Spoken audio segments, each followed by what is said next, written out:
राधा माधवा कुंज बिहारी जय श्री कृष्ण चैतन्य प्रभु नित्यानंद श्री अद्वैता गदाधर श्रीवासादि गौर भक्तवृंद हरे कृष्णा कृष्ण कृष्णा हरे हरे हरे राम राम राम हरे हरे हरे कृष्णा कृष्ण कृष्णा हरे हरे हरे राम राम राम हरे हरे हरे कृष्णा कृष्ण कृष्णा हरे हरे हरे राम राम राम हरे हरे जय गौरानिताय गौरानिताय जय गौरानिताय जय राधा माधव राधे जय राधा श्याम सुंदर राधे जय जगन्नाथ जय बलदेव जय सुभद्र राजय सुदर्शन जय वैष्णव ठाकुर जय वैष्णव ठाकुर जय जय प्रभुपाद प्रभुपाद प्रभुपाद प्रभुपाद जय ओम विष्णुपाद परमहंस परिव्रजकाचार्य अष्टोत्र सत इस डिवाइन ग्रेस अभय चरणारविंद भक्ति वेदांत स्वामी शीला प्रभुपाद की जय नित्य लीला प्रविष्ट जय ओम विष्णुपाद परमहंस परिव्रजकाचार्य अष्टोत्र सत इस डिवाइन ग्रेस भक्ति सिद्धांत सरस्वती गोस्वामी महाराज प्रभुपाद ठाकुर की जय अनंत कोटि वैष्णव वृंद की जय आचार्य श्री हरदास ठाकुर की जय प्रेम से कहो श्री कृष्ण चैतन्य प्रभु नित्यानंद श्री अद्वैत गदाधर शिवास आदि गौर भक्त वृंद की जय श्री श्री राधा कृष्ण गोप गोपीनाथ श्याम कुंड राधा कुंड गिरिवर्धन धाम की जय मथुरा वृंदावन धाम की जय मायापुर नवदीप धाम की जय गंगा माई जमुना माई की जय भक्ति प्रदानी तुलसी महारानी की जय श्रीमद् भागवतम ग्रंथराज महापुराण की जय अनंत कोटि वैष्णव वृंद की जय सभी एकत्रित भक्तों की जय जयकार हो हरे कृष्ण सभी एकत्रित भक्तों की जय जयकार हो हरे कृष्ण सभी एकत्रित भक्तों की जय जयकार हो हरे कृष्ण शिशु गुरु गौरांग की जय ओम नमो भगवते वासुदेवाय ओम नमो भगवते वासुदेवाय ओम नमो भगवते वासुदेवाय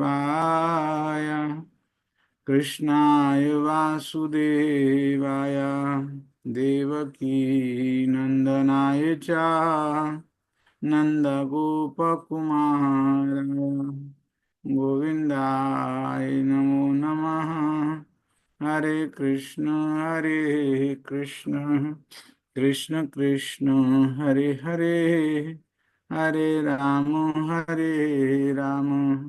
राम राम हरे हरे ओम ज्ञानतिमिरान्धस्य ज्ञानाञ्जनशलाकया चक्षुरुन्मीलितं येन तस्मै श्रीगुरुवे नमः मूकं करोति वाचालं पङ्गुं लङ्घयते गिरिं यत्कृपातमं वन्दे श्रीगुरुदीनतारणं श्रीचैतन्येश्वरं परमानन्दमाधवं वाञ्छाकल्पतरुभ्यश्च कृपा सिन्धुभ्यश्च पतितनां पावनेभ्यो वैष्णवेभ्यो नमो नमः श्री कृष्ण चैतन्य प्रभु नित्यानंद श्री अद्वैत गदाधर शिवासादि गौर भक्त वृंद हरे कृष्ण कृष्ण कृष्ण हरे हरे हरे राम राम राम हरे हरे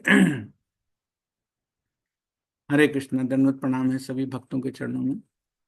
मेरी आवाज स्पष्ट आ रही है माता जी? जी प्रभु जी। Thank you.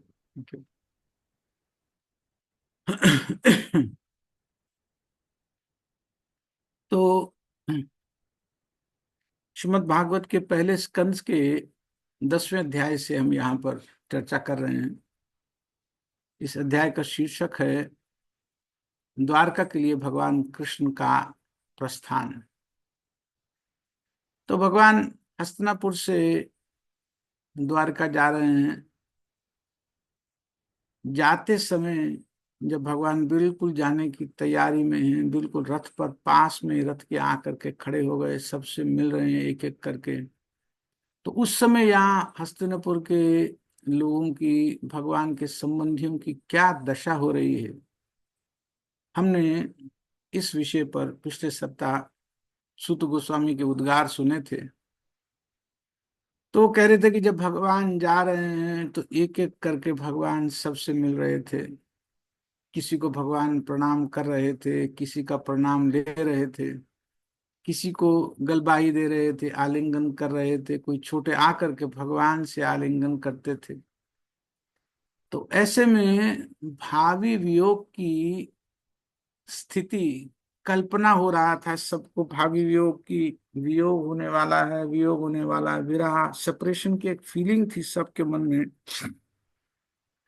तो वो कल्पना भी उनको असह्य हो रही थी, वो भावी वियोग की कल्पना भी सहन नहीं हो रही थी।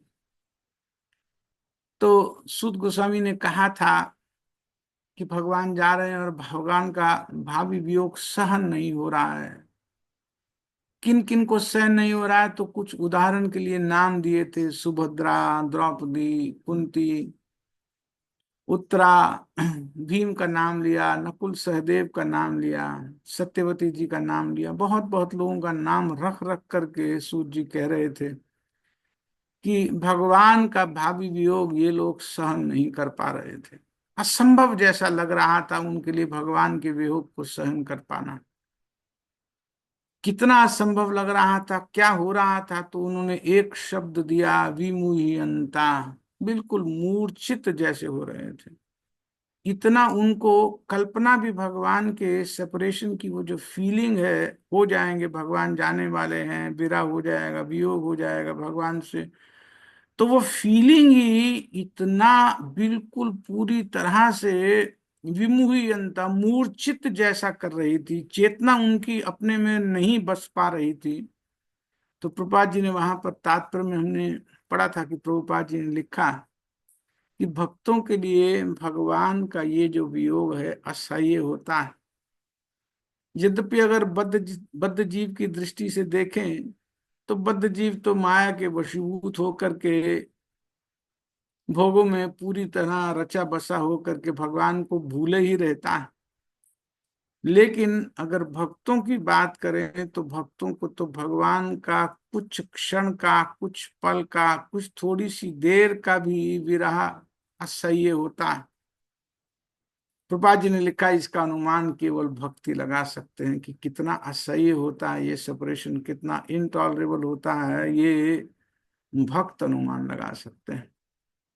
नहीं तो जो माया के वशीभूत हैं, जो पूरी तरह से भोगों के आकर्षण से वशीभूत होकर के अपना जीवन चला रहे हैं, जो भगवान को ऐसे ही भूले बैठे हैं, तो भगवान को भूलने वाले जीव इसका तो अनुमान तक, कल्पना छू भी नहीं सकते इस भाव को कि क्या होता है वो विरह की फीलिंग, वो नहीं छू पाएंगे, वो स्पर्श स्पर्श भी नहीं कर पाते हैं उस स्थिति को। तो इस वियोग की अनुभूति का प्रभुपाद जी ने लिखा कि जो अनुमान है वो केवल भक्त ही कर सकते हैं। भक्तों के लिए तो भगवान का वियोग ख्याल मात्र भी हृदय विदारक है। तो हस्तिनापुर से भगवान रवाना होने को तैयार हैं, लेकिन सुभद्रा, कुंती, द्रौपदी आदि जिन जिन का नाम लिया, उन सब की स्थिति ऐसी है कि वर्णन नहीं किया जा सकता। प्रश्न हो सकता है कि क्यों हो रहा है उनके साथ ऐसा वियोग, ऐसा विरह क्यों हो रहा है, क्यों ऐसा अनुभव उनको हो रहा है। तो उस पर बहुत सुंदर एक सिद्धांत का श्लोक कहा। श्लोक 11 और 12 दो में सूत गोस्वामी ने बहुत सुंदर सिद्धांत दिया, बहुत सुंदर सिद्धांत, बार बार भक्त उसको गाते हैं। तो सूत गोस्वामी कहते हैं कि सत्संगाद मुक्त दुसंगो हातु नोत्सहे बुधा कीर्तिमानम यशो यस्य सकृदा करने रोचनम। सत्संग में मुक्त दुस्संगा, जिसका दुस्संग चला गया, भगवान के उन्नत भक्तों का संग करते हैं, भगवान की गुण गाथा सुनते हैं, भगवान की लीला सुनते हैं, भगवान का गुणगान सुनते हैं, तो ऐसे उन्नत भक्तों के सानिध्य में रह करके, उनके संपर्क में रह करके भगवान की कथा सुनते हैं, तो भगवान का यश, भगवान का गुण, भगवान की लीला, भगवान का नाम, ये जो भगवान का गुणगान है, सकृत आकर्णया, ये शब्द बहुत छूता है हृदय को, कि एक बार भी यदि कोई ठीक से सुन लेता है, एक बार भी ठीक से चेतना से, ठीक चेतना से एकाग्र चित्त होकर के एक बार भी सुन लेता है, तो ऐसा भाग्यवान व्यक्ति जो भगवान के यश को एक ही बार चाहे ठीक से सुना है, वो सुनने के बाद हातुम नोच सहे, अरे कथा ही नहीं छोड़ पाता है, कथा तक को छोड़ने का उत्साह नहीं कर पाता है, मन में सदा प्रयास, पूरा पूरा प्रयास बनाए रखता है, करता रहता है कि कथा मिस ना हो जाए, कथा मिस ना हो जाए। तो भगवान की कथा से ठीक से जुड़ा हुआ भक्त, जिसने चाहे एक दो बार एकाग्र चित्त होकर के सत्संग में उन्नत भक्तों के साथ भगवान की कथा सुन ली है, तो वो भक्त भगवान की कथा को ही छोड़ने का उत्साह नहीं कर पाता है, भगवान की कथा ही नहीं छोड़ पाता है, तो फिर तस्मिन् न्यस्त धिया पार्था सहेरन वीरम कथम, अरे उन्होंने, जिन्होंने अपनी पूरी चेतना, पूरी बुद्धि, पूरा मन, पूरा हृदय दे दिया है भगवान के चरणों में, ऐसे भगवान के शुद्ध भक्त, ऐसे पार्थ सहेरन वेरम कथम, वो कैसे भगवान का विरह सहन कर सकते थे। जो भगवान का साक्षात दर्शन कर रहे हैं, जो कभी भगवान को प्रणाम करते हैं, कभी आलिंगन करते हैं, स्पर्श होता है भगवान का, भगवान से बात करते हैं, उनके साथ बैठते हैं, भोजन करते हैं, उनकी सेवा करते हैं, और इन सबको करने में जिनकी न्यस्त धिया, जिनका मन बुद्धि पूरी तरह से भगवान कृष्ण में ही न्यस्त हो गया हो, पूरी तरह से भगवान में लग गया हो, बोला वो सहेरन वीरम कथम, वो भगवान के विरह को कैसे सहन कर पाते।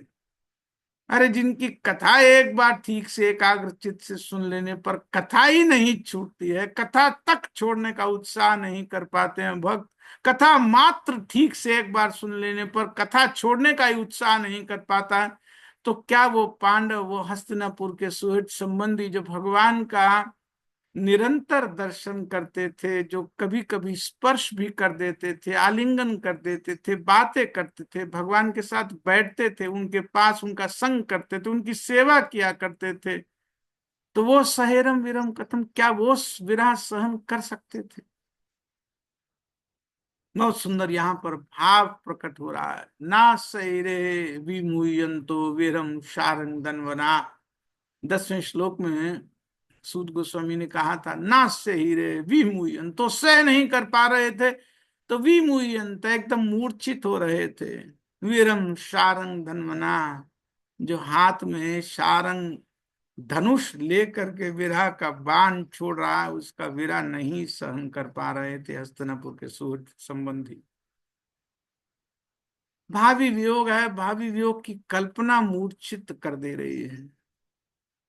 बहुत सुंदर उसका कारण बताया कि जब भगवान की कथा ही नहीं एक बार ठीक से सुनने पर, सम्यक चेतना से भगवान की कथा ही सुन ली जाए, तो कथा तक तो छूटती नहीं है। फिर वो लोग जो कृष्ण का साक्षात दर्शन कर रहे थे, उनका संग कर रहे थे, उनके पास क्या वो लोग विरह सहन कर लेते। जब उनकी मात्र कथा में अगर निष्ठा हो जाए, रुचि हो जाए, आसक्ति उत्पन्न हो जाए, तो कथा ही नहीं छूटती। तो भाव यहाँ पर बहुत सुंदर है कि कोई भक्त जो मात्र कथा से भी ठीक ठाक जुड़ा हुआ है, ऐसा भाग्यवान व्यक्ति, ऐसा भाग्यवान भक्त किस तरह से भगवान का दर्शन पा लेगा। प्रभुपाद जी ने तो बहुत सुंदर भाव वहां पर लिखा, बहुत सुंदर भाव लिखा। तो कांपने लगता है वास्तव में अगर ये कह दिया जाए भक्तों की कल से आपको जप करना नहीं मिलेगा, आपको भगवान की कोई सेवा नहीं, कोई कथा नहीं मिलेगी, आपको भक्तों का संग नहीं मिलेगा, प्रसाद नहीं मिलेगा, कांप लेगा। अब क्या फिर जीवन में करना है? रोएगा, गिड़गिड़ाएगा, बेहोश हो जाएगा। क्यों नहीं बेहोश हो जाएगा? मात्र भगवान का नाम सुनने वाला, भगवान की कथा सुनने वाला व्यक्ति नहीं छूट छोड़ सकता है इन सबको। तो क्यों बेहोशी नहीं आ जाएगी? अपने पर हम लगा करके देखें। अगर कल से आदेश कर दिया जाए, गुरु महाराज ही आदेश कर दें, यदि चलिए और छोड़िए दूसरों के बाद, गुरु महाराज आदेश कर दें कल से जब बंद, कल से कोई भागवत नहीं पढ़ेंगे, बंद हो गया, बस जितना कर लिया कर लिया। अब जब तक शरीर है तब तक कोई भागवत नहीं मिलेगी, कोई ग्रंथ नहीं मिलेगा, नाम नहीं मिलेगा, कुछ नहीं। मेरा आदेश है। रोने लगेंगे, वास्तव में गिड़गिड़ाने लगेंगे, गुरु महाराज ये मत कीजिए, ये तो प्राण जैसा बन गया। तो यहां तक हमने पिछली बार किया था। आज आगे श्लोक 13 से प्रारंभ करना है।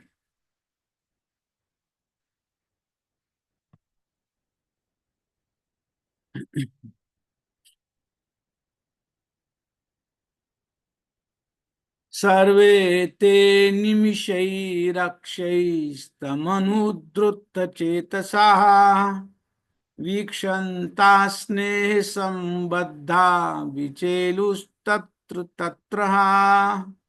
सर्वे ते निमिषैरक्षैस्तमनुद्रुत चेतसाः वीक्षन्ता स्नेह संबद्धा विचेलुस्तत्र तत्र। बहुत सुंदर श्लोक है। कह रहे हैं यहाँ पर सभी संबंधी वहां पर विदाई के समय रथ के आसपास ही सब नीचे आकर के खड़े हो गए। तो रथ पर बैठने से पहले भगवान जब सबसे एक एक करके मिल रहे थे, उस अंतिम क्षण की विदाई का और स्नेहबद्ध मिलन के दृश्य को सूर्य जी यहाँ पर इस श्लोक में उकेर रहे हैं। आप पहले येलो में देखिए, शब्द हैं सर्वे ते अनिमिषयी अक्षयी स्नेह संबद्धा। अन्वय होगा यहाँ पर कि स्नेह संबद्धा ते सर्वे अनिमिषयी अक्षयी। स्नेह संबंधा ते सर्वे, भगवान के शुद्ध प्रेम के संबंध में बंधे हैं वो सभी। ते सर्वे, तो उनकी तरफ उपलक्षण करके, उनकी तरफ दृष्टि करके सूत जी जिन जिन का नाम लिया था उन्होंने 9वें और 10वें श्लोक में, चाहे सुभद्रा, द्रौपदी, कुंती, उत्तरा इत्यादि जिन जिन का नाम लिया था, नकुल, सहदेव, कृपाचार्य जी का, धृतराष्ट्र, धौम्य ऋषि जी का, सत्य, जिन जिन का नाम लिया था, और ते सर्वे में आदि जो भी थे बाकी सब का नाम ले लिया, तो वे सब अनिमिषयी अक्षयी। निमिष कहते हैं जब पलकें झपकती हैं, नीचे ऊपर होती हैं, तो उनको निमिष कहते हैं। तो पलकों को, पलकें स्वतः ही झपकती रहती हैं, लेकिन अनिमिषयी नेत्र अर्थात अपलक, बिल्कुल अब पलक गिर नहीं रही हैं। इनमें से किसी की भी पलक, जिनके नाम लिए या आदि से और भी जितने भक्त वहां आसपास खड़े थे, जितने संबंधी आसपास खड़े थे, जितने क्लोज आसपास के लोग खड़े थे, तो इनमें से किसी की भी पलक झपक नहीं रही थी। अनिमिषयी नेत्र, क्यों नहीं झपक रही थी? पलकें क्यों नहीं झपक रही? तो सूत जी कहते हैं तम वीक्षंतम। आप ग्रीन में देखिए, तम वीक्षंतम, तम भगवंतम वीक्षंतम, भगवान को देख रहे थे। रथ के पास विदाई के अंतिम क्षणों में भगवान सबसे मिल रहे थे, इन सब से मिल रहे थे, मिल रहे थे। आगे पीछे आस पास इधर उधर सब खड़े थे, भगवान सबके पास जा जा करके मिल रहे थे। तो बस भगवान को ही निरंतर एक टक दृष्टि गड़ाए बिना पलक झपकाए सब देख रहे थे। सबकी दृष्टि एक टक, किसी की भी पलक नहीं गिर रही थी, तो देख रहे थे, देख रहे थे। तब क्या होता जा रहा था? तो ब्लू में आप देखिए, सूत जी कहते हैं द्रुत चेतसा, उनका चित्त, उनका मन, उनका हृदय पूरी तरह से द्रवित होता जा रहा था, बिल्कुल द्रुत पिघलता जा रहा था। उनका मन, उनकी चेतना पूरी तरह से पिघलती जा रही थी, द्रवित होती जा रही थी। मन व्यग्र होता जा रहा था। और अनु विचेलुस तत्र तत्र, आप पिंक में देखिए, अनु का मतलब होता है पीछे पीछे। तो भगवान के पीछे पीछे, अनु पीछे पीछे ही उन्हीं की तरफ ही विचेलु चलते जाते थे। जितना संभव होता था भगवान के निकट होते जाते थे, अथवा जहां जिस तरफ भगवान किसी को मिलने जा रहे हैं तो उसी तरफ भगवान के पीछे पीछे सब उसी तरफ थोड़ा थोड़ा बढ़ने लगते थे, चलते रहते थे। पलक किसी की भी नहीं झपक रही थी। एक तक दृष्टि भगवान पर गड़ाए हैं, जहां जहां भगवान जा रहे हैं बस वहीं वहीं दृष्टि जा रही है। और धीरे धीरे विचेलु तत्र तत्र, जिस तरफ भगवान मुड़ रहे थे, कोई यहाँ खड़ा है उससे मिल रहे हैं, फिर तुरंत कोई और दूसरा भक्त थोड़ा दूर खड़ा है, पीछे खड़ा है, उसके पास जा रहे हैं, फिर वहां से कहीं और, आस पास जहां जहां थे सबके पास भगवान जा रहे थे, एक एक करके सबके पास जा रहे थे। और सबकी दृष्टि भी उसी तरह से बस घूमती जा रही थी।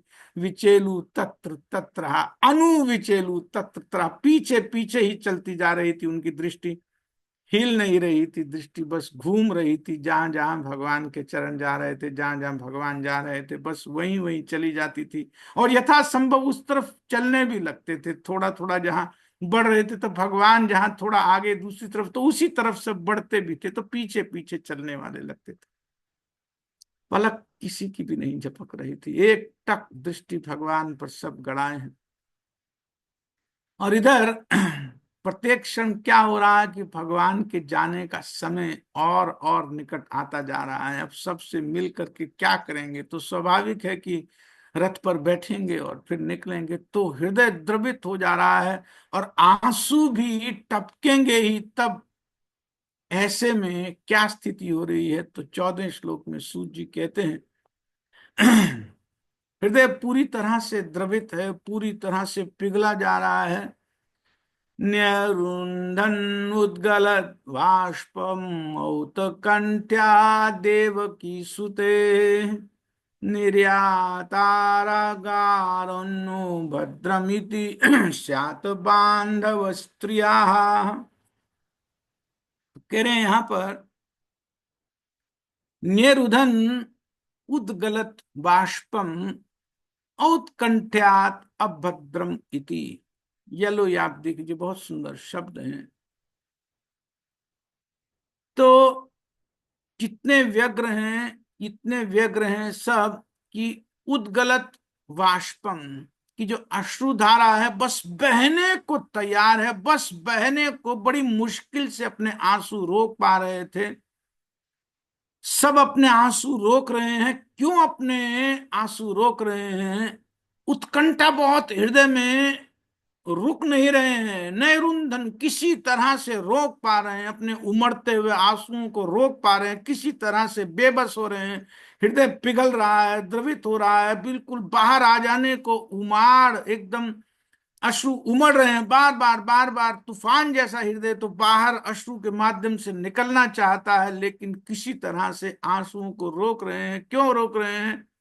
अभद्रम इति, उन्हें भय हो जाता है कि प्रस्थान में जा रहे हैं भगवान, शगुन हो सकता है, कोई अमंगल ना हो जाए, जा रहे हैं जा रहे हैं, तो आंसुओं को किसी तरह से रोक पा रहे थे।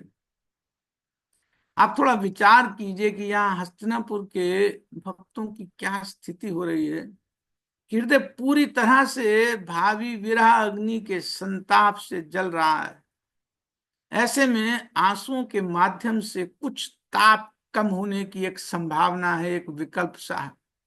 हृदय जल रहा है, द्रवित हो रहा है, पिघलना, बाहर आना चाहता है। एक ही माध्यम है, एक इवेंट है, आंसू निकल आएंगे तो कुछ ताप कम हो जाएगा। लेकिन यहाँ तो आंसू भी नहीं छलकाने हैं, आंसू भी नहीं छलकाने हैं कि यात्रा के समय अमंगल सूचक हो सकते हैं। ऐसे में संताप पूरा का पूरा अंदर ही भरा है, हृदय विदीर्ण हो जा रहा है, तेजी से धड़क रहा है हृदय, विराग्नि दग्ध कर रही है अंदर, लेकिन कर कुछ नहीं सकते। विरह असह्य हो रहा है, बार बार रह रह कर यही बात मन में आ रही है, हृदय में बार बार यही बात भर रही है कि अब क्या होगा, अब तो कृष्ण जा रहे हैं, अब क्या होगा, अब तो कृष्ण जा रहे हैं, कर कुछ सकते नहीं, बेबस हैं और आंसू भी नहीं छलका सकते। तो जब अंदर ही अंदर सहन भी नहीं हो रहा है, लेकिन अंदर ही सबको रोकना भी है और रुक भी नहीं रहा है, सैलाब रुक भी नहीं रहा है लेकिन रोकना है, इसीलिए बेहोश होने जैसी हालत हो रही है, आंसू बार बार उमड़ने को हो रहे हैं लेकिन किसी तरह से रोक पा रहे हैं। पलकें तो भीग ही गई हैं, अश्रु यदि एक बार पलकों तक आ जाते हैं तो फिर वापस अंदर नहीं जा सकते। एक ऐसी स्वाभाविक नेचुरल प्रक्रिया है कि अगर पलकें भीग गई तो पलकें नहीं सूखेंगी, आंसू बाहर आए तो फिर अंदर नहीं जा सकते। लेकिन विडंबना है कि इन्हें छलकाना भी तो नहीं है, कि अमंगल सूचक हो जाएगा, आंसू छलकाना नहीं है। पहले तो अंदर संभाले नहीं संभल रहे हैं, बाहर उमड़ रहे हैं, फिर नेत्रों पर भी आ गए तो छलकाना भी नहीं है कि अमंगल सूचक है, और पलकों पे आ करके वापस अंदर भी नहीं जा सकते हैं, वापस भी नहीं जा सकते। कैसी प्रेम की क्या स्थिति होती है वास्तव में, क्या होता है प्रेम। भावी विरह भी कितनी परीक्षा लेता है वास्तव में भक्तों की। लेकिन अब क्या करें, क्या करें, किसी तरह बहाने से आंखों के पास ही, आंखों के कोरों के पास किसी बहाने से हाथ ले जा करके गीली आंखों से प्रेम बिंदु बस पोंछ भर लेते हैं। यद्यपि प्रभुपाद जी ने पहले लिखा था कि जिसने अभी भक्ति का स्पर्श नहीं किया है वो तो इस विरह के ताप की वेदना का कुछ भी नहीं समझ पाएगा, कुछ उसको समझ नहीं आ पाएगा।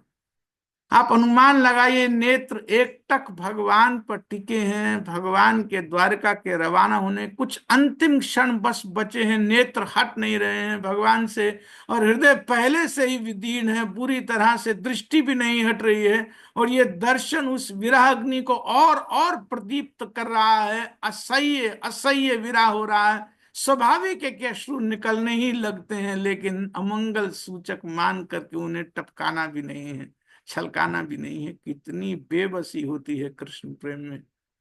यद्यपि आज हमें यह अनुभव नहीं हो रहा है, इस विरह ताप की वेदना का आज अनुभव नहीं हो रहा है, लेकिन प्रभुपाद जी तात्पर्य में यहाँ पर लिखते हैं, बहुत सुंदर सार में प्रभुपाद जी कहते हैं कि अगर कोई अनुभव करना चाहता है तो उसका मार्ग प्रभुपाद जी बता रहे हैं। प्रभुपाद जी कह रहे हैं कि कृष्ण के विषय में चर्चा करके, उनके विषय में सुनते रहने से, उनका स्मरण करके धीरे धीरे वो स्थिति स्वाभाविक रूप से आ जाती है कि भगवान का विरह अनुभव होने लगता है, अनुभव किया जा सकता है। भगवान के विषय में ठीक से किया गया श्रवण कीर्तन स्मरण स्वतः भगवान के विरह का अनुभव करवाने लगता है, एक सेपरेशन की फीलिंग की इंटेंसिटी बढ़ने लगती है हृदय में। आज नहीं है तो कोई बात नहीं, लेकिन अगर प्रोसेस में, प्रक्रिया में प्रभुपाद जी कहते हैं लगे रहे तो ये फीलिंग किसी को भी हृदय में छूने लगती है। तो भगवान अभी सबसे मिल रहे थे, तभी भगवान के प्रस्थान को मंगलमय बनाने के लिए वहां राजमहल में अंदर से वाद्य यंत्र कई कई तरह के इंस्ट्रूमेंट वहां पर बजने प्रारंभ हो गए। तो 15वें श्लोक में इसकी चर्चा यहाँ पर की जा रही है। मृदंग शंख भैर्यश्चा वीणा प्रणव गोमुखा दुन्दुयानक घंटाद्या दुन्दुभयस्तथा। बहुत सारे यहाँ पर इंस्ट्रूमेंट्स के वाद्य यंत्रों के नाम दिया। मृदंग बजने लगे, शंख बजने लगे, भेरी, वीणा और भी कई प्रकार के वाद्य यंत्र सुर में एक साथ सब बजने लगे। मंगल प्रस्थान के उपलक्ष्य में वाद्य यंत्र, इनको बजाना वास्तव में एक पारंपरिक रीति है, एक परंपरा है, शुभ माना जाता है इसे। आज भी हम देखते हैं कि कोई शुभ अवसर है, विवाह का समय है, बारात की रवानगी हो रही है उस समय, या डोली की रवाना होते समय, या और अन्य जो महत्वपूर्ण अवसरों पर वाद्य यंत्र बजाने की परंपरा, ये वैदिक रीति है वास्तव में। ये वैदिक रीति है, इसको करना चाहिए। तो राज परिवार की बहुत सारी स्त्रियों का तो नाम ले ले करके विदाई के समय सूत जी ने नाम ले ले करके विवरण दे दिया कि सुभद्रा जी की हालत क्या हो रही है, द्रौपदी, कुंती, गांधारी की क्या हालत हो रही है, सत्यवती जी की क्या हालत हो रही है, उत्तरा की क्या हालत, बहुत सारी स्त्रियों का नाम लिया। तो सूत जी ने जिन जिन स्त्रियों का नाम लिया वो तो बहुत क्लोज है, एकदम क्लोज है, अपना ही अंग है जैसे भगवान के लिए। लेकिन और भी तो परिवार की स्त्रियां हैं, इनके अतिरिक्त तो और भी तो स्त्रियां हैं, उनकी क्या दशा है, वो कहाँ पर हैं, कैसे क्या कर रही हैं, इस पर फिर सूत जी यहाँ पर कहते हैं कि अगला यहाँ पर श्लोक देखेंगे। प्रसादात् शिखरारूढ़ा कुरु नार्यो दिदृक्षया ववृषु कुसुमयी कृष्णं प्रेम व्रीड़ा स्मिते क्षणा। क्या कह रहे हैं यहाँ पर सूत जी? तो कह रहे हैं अब सामने से भगवान वहां पर जा रहे हैं, जो बहुत निकट की स्त्रियां वो तो साथ ही हैं, आस पास ही हैं, लेकिन सब स्त्रियों को उतना पास जाने का मौका नहीं मिल रहा है, लेकिन भगवान का दर्शन करना चाहती हैं। तो छत पर चढ़ जाती है, महल की छत पर ऊपर चढ़ गई। एक लज्जा भी रहती है, एक लाज भी रहती है। तो नीचे से कई बार साथ में रह करके उनको लगा कि उतना उचित नहीं है, तो ऊपर चढ़ गई। ऊपर से अब छत पर चढ़ करके आप यहाँ पर शब्द देखिए, प्रसाद शिखरारूढ़ा कुरु नार्या, येलो में आप देखिए प्रसाद शिखरारूढ़ा। प्रसाद शिखर, प्रसाद बोलते हैं महल को।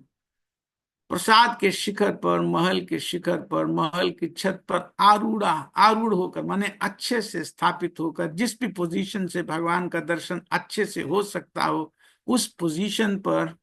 तो वो ऊपर आ गए, और ऊपर आ करके फिर क्या कर रही हैं? तो सूत जी कह रहे हैं दिदृक्षया और कृष्णम व वृषु, व वृषु कुसुमयी कृष्णम, दो काम कर रही हैं। एक तो दिदृक्षया कृष्णम और बभ्रशु कुसुमयी कृष्णम। तो दिदृक्षया के भगवान को देखने के लिए आ गई, देख रही है, निरंतर भगवान को देख रही हैं। और बभ्रशु कुसुमयी कृष्णम, भगवान पर ऊपर से पुष्प बरसा रही हैं। भगवान पर पुष्प बरसाने के लिए और भगवान को देखने के लिए वो सब स्त्रियां आ गई। और प्रेम वीरा स्मितेक्षणा, ब्लू में देखिए एक स्नेह है और उसके साथ व्रीड़ भाव, एक लज्जा का भी भाव है। तो स्नेह और लज्जा से युक्त हो करके वो भगवान पर पुष्प बरसा रही है और उनको देखती जा रही है, देखती जा रही है। उनकी दृष्टि में स्नेह और लज्जा दोनों बिल्कुल स्पष्ट झलक रही हैं, जैसे सूत जी वहां नीचे खड़े होकर के ऊपर स्त्रियों को देख रहे हैं, उनके नेत्रों में देख रहे हैं कि क्या क्या है इनके नेत्रों में। तो दो चीजें सूत जी को दिख रही हैं, इनके नेत्रों में दिख रहा है लज्जा, दिख रही है। क्या दृष्टि है सूत जी, क्या क्या देख रहे हैं, नीचे जैसे खड़े होकर के ऊपर देख रहे हैं कि ये पुष्प वर्षा करने वाली स्त्रियां किस भाव से पुष्प वर्षा कर रही हैं, किस भाव से भगवान को देख रही हैं। तो कहते हैं प्रेम वीणा स्मितेक्षणा, उनकी दृष्टि में स्नेह है, लज्जा है, दोनों है, स्नेह भी और लज्जा भी है। प्रभुपाद जी ने यहाँ पर तात्पर्य में एक बात बहुत अच्छी लिखी है, प्रभुपाद जी मैं साथ में बता रहा हूँ। तो प्रभुपाद जी कह रहे हैं कि लज्जा वास्तव में स्त्रियों का आभूषण है, ऑर्नामेंट है, और ये प्रकृति की तरफ से स्त्रियों को वरदान है, एक ब्लेसिंग्स है, कृपा है, प्रकृति से, नेचर से स्त्रियों को मिली हुई एक वरदान है लज्जा। तो लज्जा का जो आभूषण पहनी हुई स्त्रियां हैं वो स्वतः ही सम्मानित होती हैं, प्रतिष्ठित होती हैं, उनके प्रति सम्मान सदा ही बना रहता है। बहुत सुंदर आभूषण है, पहने ही रखना चाहिए। अब आपने यह अनुभव किया होगा कि विरही जनों में नकुल जी का नाम है, सदेव जी का नाम है, भीम का नाम है, लेकिन अर्जुन का नाम नहीं है। पिछली बार माता जी ने पूछा भी था कि क्यों नाम नहीं है। इसलिए नाम नहीं है। सूजी ने क्यों नाम नहीं लिया?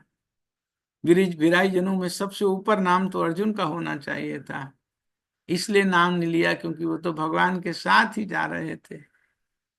तो क्या कर रहे हैं अर्जुन, इसको यहाँ पर 17वें श्लोक में सूजी कहते हैं कि एक सुंदर, बहुत एक सुंदर एक छत्र लेकर के सितात पत्रम जग्राह मुक्ता दाम विभूषितम रत्न दंडम गुड़ाकेशा प्रिया प्रिय तमस्या।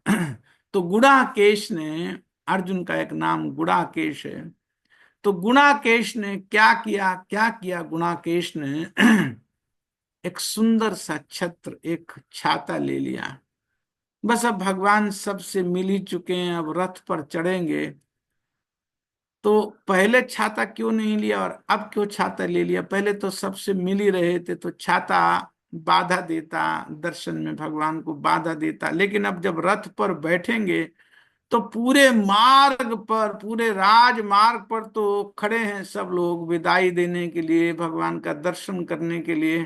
काफी देर तक भगवान आगे तक जाएंगे, रथ पर आगे आगे खड़े होंगे भगवान, तो भगवान को धूप ना लगे। यहाँ तो बिल्कुल क्लोज में है, तो सामने ही छाता ला देंगे तो देख नहीं पाएंगे, बात नहीं कर पाएंगे, दर्शन नहीं कर पाएंगे।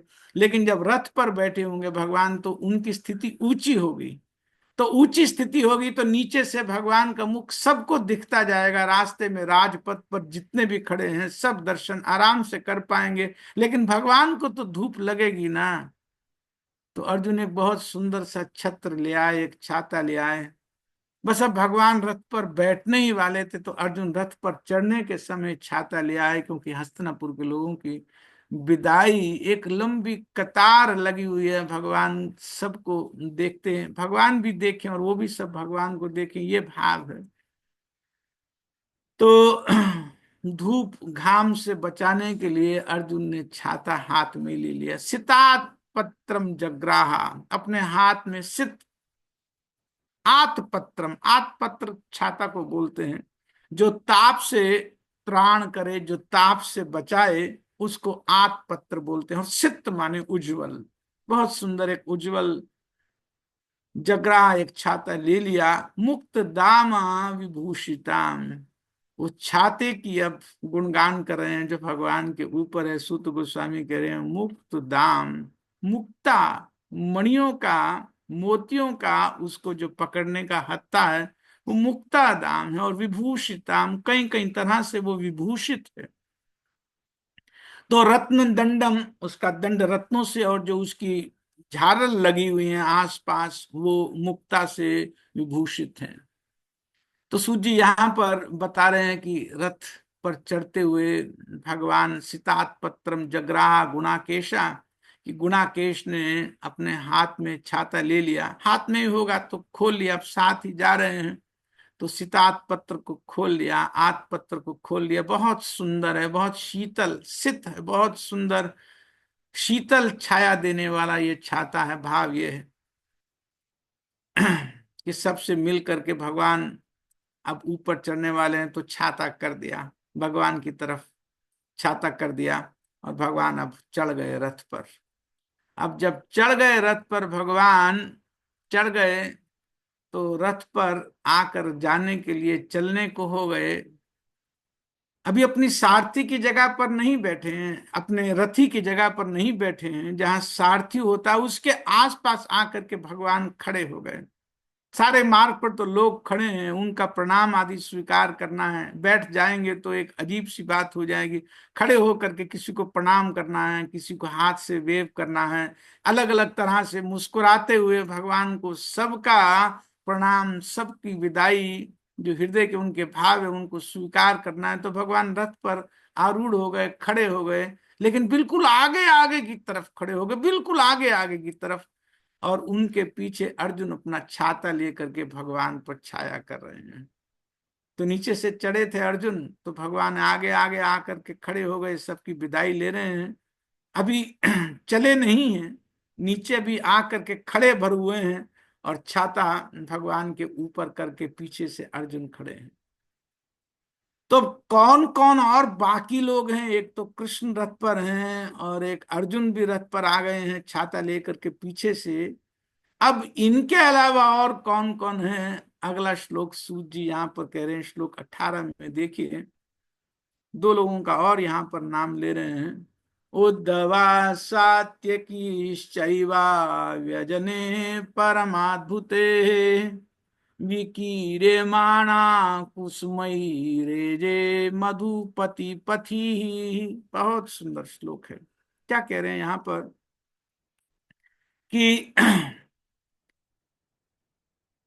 दो लोग नाम रख रहे हैं यहाँ पर सूत जी, उद्धवा सात्यकी च। एक उद्धव है रथ पर और एक सात्यकी, चार लोग अब रथ पर हो गए। तो सूत जी कह रहे हैं उद्धवा सात्यकी चैवा। आप येलो में देखिए, जिस प्रकार से अर्जुन के प्राण भगवान कृष्ण में थे, जिस तरह से अर्जुन कृष्ण के बिना रह नहीं सकते थे, रहते नहीं थे, वैसे ही उद्धव की भी स्थिति थी। तो वो भी कृष्ण के बिना नहीं रहते थे। मंत्री थे वहां द्वारका में, राज्य के मंत्री थे, द्वारका के मंत्रणा देते थे, सलाह देते थे, सभी महत्वपूर्ण विषयों पर उद्धव जी की सलाह ली जाती थी। साक्षात बृहस्पति जी से पढ़ करके आए थे उद्धव जी। देवगुरु बृहस्पति जी के साक्षात शिष्य थे। 10वें स्कंद में जाकर के उनका गुणगान बहुत सुंदर करते हैं सुखदेव गोस्वामी। तो बहुत मान था उनका, सब महत्वपूर्ण विषयों पर उनकी सलाह ली जाती थी। लेकिन भगवान कृष्ण तो प्राण जैसे थे उद्धव जी के, और भगवान भी इन दोनों को, इन दोनों सखाओं को बहुत मानते थे, बहुत मान देते थे। तो कृष्ण जब आए थे द्वारिका से यहाँ हस्तिनापुर में, तो उद्धव जी भी साथ ही आ गए थे। कैसे छोड़ें अपने प्राण को? शरीर से प्राण अलग थोड़ी ही रहता है। तो प्राण भी साथ ही आ गया, शरीर आ रहा है, प्राण भी साथ ही आ गया। और जब आज हस्तिनापुर से वापस द्वारिका जाने का समय आया, तो यहाँ वाला भी अब प्राण साथ जा रहा है, अर्जुन यहाँ से साथ जा रहे हैं द्वारका। यही वास्तव में एक सिलसिला रहता था इन दोनों का। यहाँ से वो जाते थे, वहां से वो आते थे। और सात्यकी जी तो सारथी थे ही, भगवान के रथ के सारथी थे, तो सारथी तो साथ होते ही। तो अर्जुन छाता लेकर के पीछे खड़े हैं।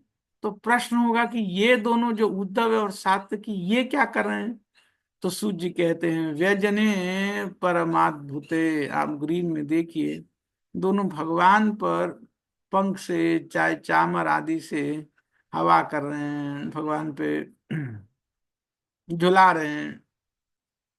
तो एक तरफ चामर झुला रहे हैं एक भक्त, और दूसरी तरफ पंख। ये तो नहीं लिखा कि कौन किस तरफ क्या कर रहा था, उद्धव जी बाएं थे या दाएं थे। लेकिन व्यजने परम अद्भुत, बहुत परम अद्भुत व्यजन, व्यजन बोलते हैं पंख को। पंख के माध्यम से, उपलक्षण से, चाहे चामर भी ले लेना चाहिए कि एक भक्त के हाथ में चामर था, एक भक्त के हाथ में पंख था, एक के में चामर था, और ढुला रहे हैं पंख और चामर, भगवान को ढुला रहे हैं। और पीछे से अर्जुन भगवान का छाता, कि कहीं धूप घाम ना लग जाए। और फिर सूत जी कहते हैं विकीर्यमाणा कुसुमई रेजे मधुपति पथि। बहुत सुंदर अन्वय आप देखिए कि पथि विकीर्यमाणा कुसुमई, पथि माने मार्ग पर, रथ उस मार्ग पर खड़ा है, उस राजमार्ग पर खड़ा है जो विकीर्यमाणा कुसुमई, पूरी तरह से जो पुष्पों से भरा हुआ है। पूरे मार्ग पर पुष्प पुष्प नजर आ रहे हैं। उस मार्ग पर जो रथ है, रथ पर ये खड़े हैं और चामर ढुला रहे हैं, पंख झुला रहे हैं, छाता किए हैं। और तब मधुपति कृष्ण ने रेजे, मधुपति ने कुछ इशारा किया। पूरे मार्ग पर, रथ के मार्ग पर, पूरे मार्ग पर पुष्प पुष्प बिखरे हुए हैं उस मार्ग पर। और मधुपति रेजे, भगवान कृष्ण ने उस मार्ग पर चलने का इशारा कर दिया। तो इशारा सा कर दिया, भगवान ने इशारा सा कर दिया। तो अभी सात्यकी जी ने इशारा पा करके अपने घोड़े को, अपने रथ के घोड़ों को प्रेरित नहीं किया था, बस उसी दौरान में क्या हुआ कि रथ अभी चला नहीं था, इशारा भर हुआ था इस पुष्पों से लदे हुए मार्ग पर चलने के लिए, राजपथ पर चलने के लिए, फूलों से सुशोभित मार्ग पर चलने के लिए भगवान ने प्रेरित भर किया, इशारा भर किया। तो उसी समय क्या हुआ, तो ब्राह्मणों ने शास्त्रों से आशीर्वचन बोलने प्रारंभ कर दिए। यही अगले श्लोक में 19वें में आ रहा है। बिल्कुल जब सब चीज तैयारी हो गई तो अश्रूयंता शिशा सत्या तत्र तत्र दुजेरिता नाना रूपानुरूपाश्च निर्गुणस्य गुणात्मना। कहते फिर जगह जगह पर कुछ मंत्र पाठ होने प्रारंभ हो गए, कुछ आशीर्वाद, कुछ आशीष, अश्रूयता, अश्रूयंता शीशा, कहीं कहीं पर आशीष, कहीं कहीं पर वेद मंत्र सुनने प्रारंभ हो गए। तत्र तत्र द्विजा इरेता, सब जो द्विज थे, ब्राह्मण थे, उन्होंने कुछ मंत्र पाठ करना प्रारंभ कर दिया। और सूजी शब्द दे रहे हैं आप ग्रीन में देखिए, ना अनुरूप अनुरूपाचा, जो वो आशीर्वाद दे रहे थे, जो आशीष वो दे रहे थे, वो भगवान के अनुरूप नहीं था और अनुरूप भी था, अनुरूप भी था। तो क्यों भगवान के अनुरूप नहीं था और क्यों अनुरूप था भी, इसका जस्टिफिकेशन अगले दो शब्दों से दे रहे हैं आप। यही माता जी, ये जो दो शब्द अंतिम है, निर्गुणस्य गुणात्मना। अनुरूप क्यों नहीं था? क्योंकि निर्गुण है भगवान। अरे वो तो इस लौकिक परिस्थिति से परे हैं, गुणों के प्रभाव से परे हैं। उन्हें क्या आशीर्वाद की आवश्यकता है? ये भौतिक जगत के आशीर्वाद उनका क्या करेंगे? उनको कौन सा प्रभाव हो रहा है? कोई अमंगल होने वाला है कि क्या आशीर्वाद देने से? वो तो निर्गुण है, वो तो गुणातीत हैं। तो इसलिए अनुरूप नहीं लग रहे थे ये जो आशीर्वाद थे, जो द्विज लोग दे रहे थे, ब्राह्मण बोल रहे थे, ईरित अपने मुख से जो वाणी निकाल रहे थे, आशीर्वाद वो जो सुनाई जा रही थी, वो वाणी अनुरूप नहीं लग रही थी। सूर्य कहते हैं अनुरूप नहीं लग रही थी, लेकिन अनुरूपाचा, अनुरूप लग भी रही थी। क्यों? क्योंकि गुणात्मना। अरे भौतिक जगत में आए हैं, मानव के शरीर में आए हैं, तो लग रहा है कि जैसे किसी मनुष्य के लिए कोई आशीर्वाद दिया जाता है तो बिल्कुल अनुरूप लग भी रहा था।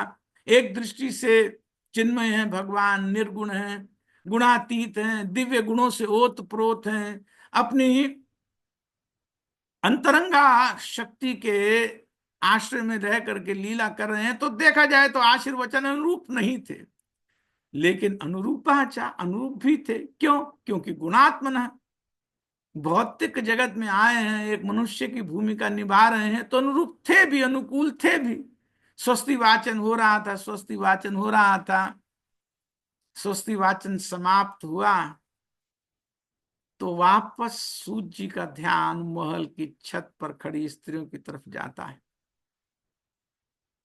पहले देख रही थी भगवान को और पुष्प वर्षा कर रही थी, लेकिन तब अचानक कुछ हो गया था कि सूत जी का ध्यान हट गया। क्या हो गया? अब क्यों वापस जा रहा है, इसका बहुत सुंदर यहां पर भाव व्यक्त हो रहा है।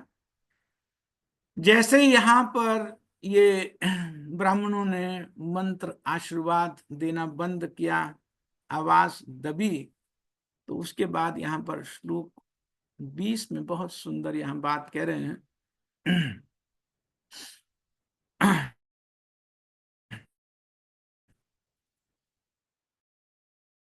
कह रहे हैं कि अन्योन्यम आसीत संजल्पा उत्तम श्लोक चेतसाम कौरवेन्द्र पुरस्त्रिति मनोहरा। कि भगवान ने उस समय उत्तम श्लोक चेतसाम, भगवान ने कुछ सुना उन स्त्रियों का। अब नीचे कोई आवाज नहीं हो रही है, तो ऊपर से कुछ बोल रही हैं वो स्त्रियां आपस में, अन्य अन्यम, एक दूसरे से बातचीत कर रही हैं। आशीत संजल्पा, कुछ जल्प, कुछ बातचीत कर रही हैं। और उत्तम श्लोक चेतसाम, पूरी तरह से उनकी चेतना, उनका मन, उनका हृदय उत्तम श्लोक में, भगवान में लगा है। तो भगवान की चेतना में, भगवान को देखते हुए कुछ बातचीत कर रही हैं, एक दूसरे से कुछ कह रही हैं। जो कौरवेंद्र पुर स्त्री नाम है, जो उस पुरी की कुछ बाकी स्त्रियां जो छत पर चढ़ी हुई थी, जो पुष्प वर्षा कर रही थी, कुछ आपस में बातचीत कर रही हैं। और भगवान सर्वश्रुति मनोहरा, भगवान को वो बात बहुत मनोहर लग रही थी उनकी, भगवान सुन रहे थे। तो क्या क्या बात भगवान सुन रहे थे, उनकी क्या क्या बात जो वो बोल रही थी स्त्रियां वहां से, तो भगवान क्या क्या बात सुन रहे थे, इसके विषय में अगले 21 श्लोक से लेकर के 31 श्लोक तक बहुत सुंदर भाव है कि क्या क्या वो स्त्रियां वहां पर बोल रही हैं। भगवान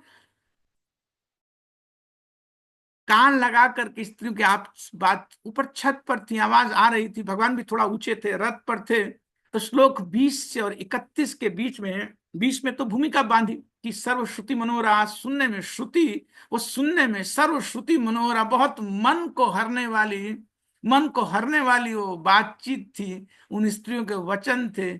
तो क्या कह रही हैं वो स्त्रियां, ये अगले 10 श्लोक में सूझ जी कहते हैं। मैं यहाँ पर सार में बस उसका यहाँ बता देता हूँ। एक दूसरे को कहें, अरे सखी जानती हो यही सनातन परम पुरुष हैं, यही सृष्टि के पूर्व विद्यमान थे, जानती हो कि ये सृष्टि के पूर्व भी थे, और इन्हीं की सृष्टि, इन्हीं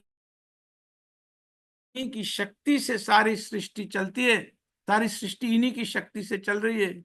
अरे बड़े बड़े योगी सखी इन्हीं की उपासना करते हैं, तुम जानती हो। भक्ति का लक्ष्य यही है, जो रथ पर चढ़े हुए हैं यही भक्ति का लक्ष्य है। भक्ति में अपनी इंद्रियों को ठीक से नियंत्रित करके, अपनी चेतना को पूरी तरह से शुद्ध करके, अपने अस्तित्व को पूरी तरह से विमल बना करके इन्हीं को प्राप्त किया जाता है, यही लक्ष्य है। अपनी चेतना को शुद्ध करके, अपने अस्तित्व को पूरी तरह से शुद्ध करके इन्हीं को प्राप्त करने के लिए सारा प्रयास किया जाता है सखी, यही लक्ष्य है। और इनकी लीलाओं का वर्णन तो बड़े बड़े भक्त गण करते हैं, आनंदित हो करके, प्रसन्न चित्त हो कर इनके बारे में, इनकी लीलाओं का, इनके गुणों का, इनके रूप का गुणगान करते रहते हैं। और जानती हो सखी, ये अलग अलग समय पर, अलग अलग स्वरूप से, अलग अलग लीला करने के लिए इस भौतिक जगत में अवतरित होते हैं। अरे ये यदुवंश कितना यशस्वी है, श्लोक 26 बहुत सुंदर है, इस पर आना चाहिए। ये सब 3 4 5 श्लोक में जो मैंने बताया, यही इसका सार है। आपस में बातचीत करके एक दूसरे को बता रही हैं, लेकिन 26वें श्लोक में कह रही हैं, अहो अलम श्लाघ्यतमं यदोकुलम्, अहो अलम पुण्यतमो मधुर्वनम, यदेश पुंसा ऋषभाश्रयापति, स्वजन्मना चंक्रमणेन चांचति। अहो अलम श्लाघ्यतम तमम यदुकुलम, तो कह रही हैं ये यदुकुल बहुत श्लाघ्यतम है, ये बहुत पुण्यशाली है, बहुत बहुत यशस्वी है। यदुवंश का जो कुल है, महाराज यदु का जो कुल है, वो बहुत यशस्वी है सखी। और मधोवनम, जो मथुरा है, वो तो पुण्य तमम, उससे बड़ा पुण्यमयी स्थान तो कोई है ही नहीं। ये मथुरा बहुत पुण्यमयी है, और यदु का कुल बहुत यशस्वी है। क्यों? क्योंकि यहाँ पर इन लक्ष्मीपति ने जन्म लिया है, स्वजन्मना श्रिया पति, जहां पर श्रिया के पति ने, लक्ष्मी के पति ने स्वजन्मना चांचती, जिसकी महिमा बहुत बहुत बढ़ा दी है, चाहे तो स्कूल में जन्म लेकर के और चाहे उस स्थान पर। तो बहुत बहुत इनकी महिमा बढ़ाई है, बहुत बहुत श्रियापति ने, लक्ष्मीपति ने बहुत बहुत इनको मान दिया है, अपनी लीलाएं की हैं इनके साथ, इस स्थान पर लीलाएं कही हैं। और उसके बाद फिर आगे द्वारका की और शोभा एक दो श्लोक में कहते हैं कि द्वारका की शोभा तो ऐसी है कि स्वर्ग की शोभा को भी मात देती है सखी। मैं गई तो कभी नहीं द्वारका, मैंने देखा तो नहीं, लेकिन प्रसिद्धि बहुत हो रही है, और द्वारिका ने इस पृथ्वी की प्रसिद्धि को बहुत बहुत बढ़ा दिया सखी। मैं सच्ची कहती हूँ, मेरा मन है वहां जाने का, मैं द्वारिका देख करके आना चाहती हूँ। अरे जब वहां पर द्वारका पे ये सब पे दृष्टिपात करते हैं ना, ये जो रथ पे खड़े हैं, जो भक्ति के लक्ष्य हैं, जो सभी योगों के लक्ष्य हैं, ये अपनी जब मुस्कान भरी चितवन से जब सबको दृष्टिपात करते हैं, तो सबको कृतार्थ करते रहते, उनको लगने लगता है कि बस अब जीवन का लक्ष्य पूरा हो गया। जिस पर ये मधु बिहारी, मधुबन बिहारी जिस पर दृष्टि एक बार डाल देते हैं अपनी मुस्कान भरी चितवन से, जिसको एक बार देख लेते हैं, जिस पर एक बार दृष्टि डाल देते हैं, वो तो ऐसा हो जाता है कृतार्थ हो गया, अब जीवन का अर्थ पा गया, अब सब प्रयोजन जीवन के सिद्ध हो गए, कृत अर्थ हो गया। सखी जरा सोचो कितनी सौभाग्यशाली होंगी इनकी पत्नियां, कितनी सौभाग्यशाली होंगी जिनके साथ इनका पाणी ग्रहण हुआ। सखी कितनी सौभाग्यशाली होंगी।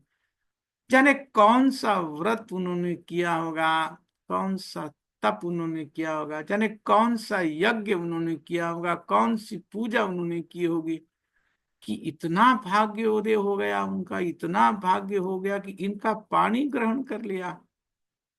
क्या तप किया होगा, क्या यज्ञ, क्या व्रत, क्या पूजा इन लोगों ने की होगी कि आज उनकी अर्धांगिनी कहलाती है,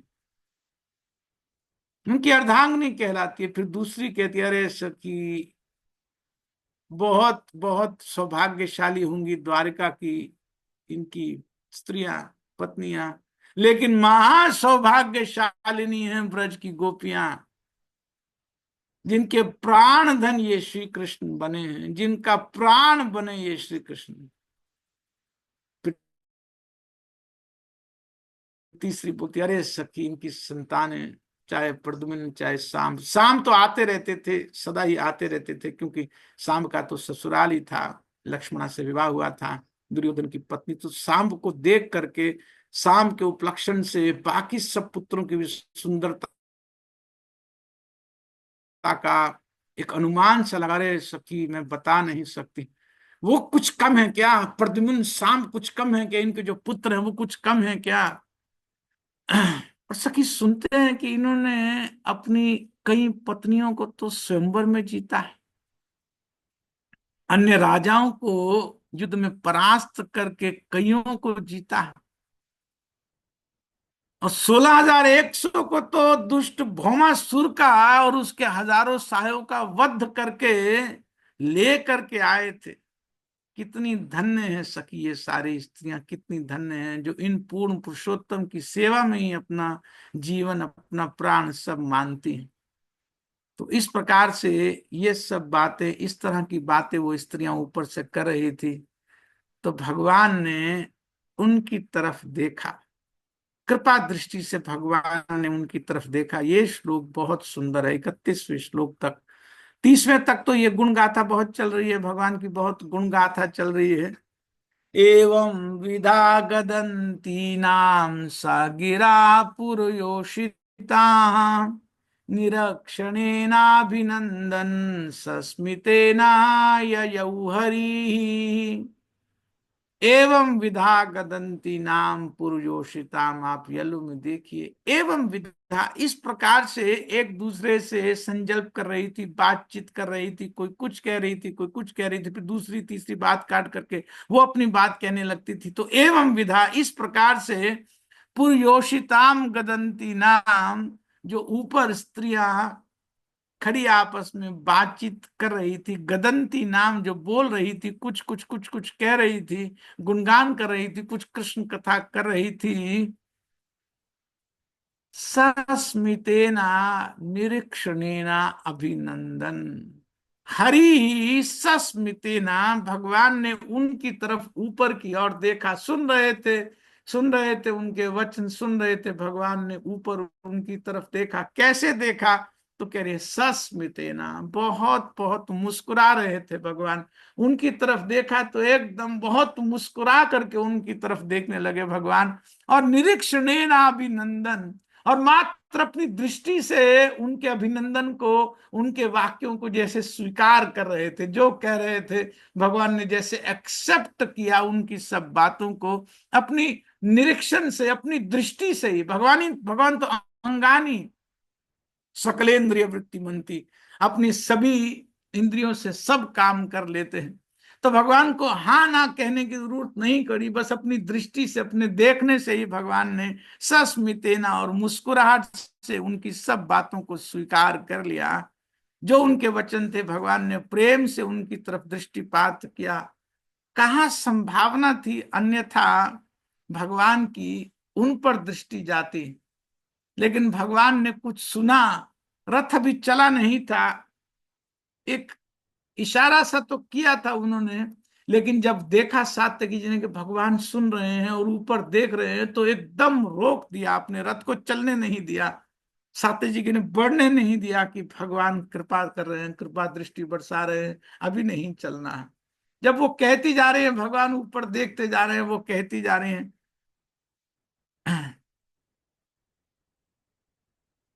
मैं कई बार सोच रहा था इस बात को, मैं पढ़ते पढ़ते सोच रहा था ये सूत जी को क्या हो गया। 4 श्लोक पहले उन्होंने कहा था, जब इन स्त्रियों ने बात करनी प्रारंभ की है, वो तो 20वें श्लोक की बात है। और 16वें श्लोक में सूत जी ने कहा था कि वो स्त्रियां ऊपर से पुष्प वर्षा कर रही थी, ऊपर से पुष्प वर्षा कर रही थी, भगवान को देख रही थी, पुष्प वर्षा कर रही थी। तो तभी वो सब बात कह देते ना, जब स्त्रियों का एक संदर्भ चला ही दिया था तो कह देते ना, तुरंत वो बात कह देते, उसी समय कह देते। ये क्या बीच में ये ले आए कि वो छाता पकड़ लिया, रथ पर ये खड़ा है, वो खड़ा है, ये सब बातें क्या करने की आवश्यकता थी? एक सीक्वेंस बनाई, एक कंटेक्स्ट, एक संदर्भ प्रारंभ किया, तो पूरी पूरी बात कह देते, उन्हीं की बात चलाते रहते स्त्रियों की जो छत पे खड़े। 2 श्लोक 3 श्लोक का व्यवधान डाल करके काम क्यों किया? फिर एक शब्द पर मेरा ध्यान गया, सितात पत्रम। अरे ऊपर से देख रही हैं भगवान को और बीच में छाता आ गया। अब जब छाता आ गया तो सूत जी को दिख रहा है ना कि वो नहीं देख पा रही हैं, अब कैसे बात कंटिन्यू करेंगे? रुकावट तो हो गई, तो रुकावट के लिए खेद तो हो गया। अब जब छाता आ गया तो कैसे उनकी बात करें? अब तो यही कहेंगे कि छाते वाले क्या कर रहा है, छाते वाले की बात करनी पड़ेगी, और छाता जहां ले करके चढ़े वहां पर का सीन दिखाना पड़ेगा। तो कैमरा कैसे कैसे फोकस करना है ये तो सूत जी जानते हैं ना। तो जब छाता आ गया तो ऊपर वाला कैसे देखेगा? तो कैसे बात कहेंगे? वो तो जब ऊपर आ गए, रथ पर आ गए, तो पुनः फिर कुछ ऊपर स्थिति भिन्न हुई, तो दिखना लगा। अब फिर उनकी बात सुन करके एवं विधा गदंती नाम सा गिरा पुरुषोषिताम।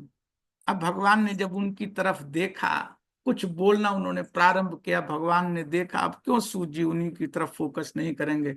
कैमरा एक इधर दिखाते हैं, एक ऊपर दिखाते हैं, एक भगवान की दृष्टि की तरफ कैमरा जाता है, फिर ऊपर वो बोल रही हैं, उनकी बातें सुन रहे हैं भगवान, और प्रसन्न चित्त स्मिते ना।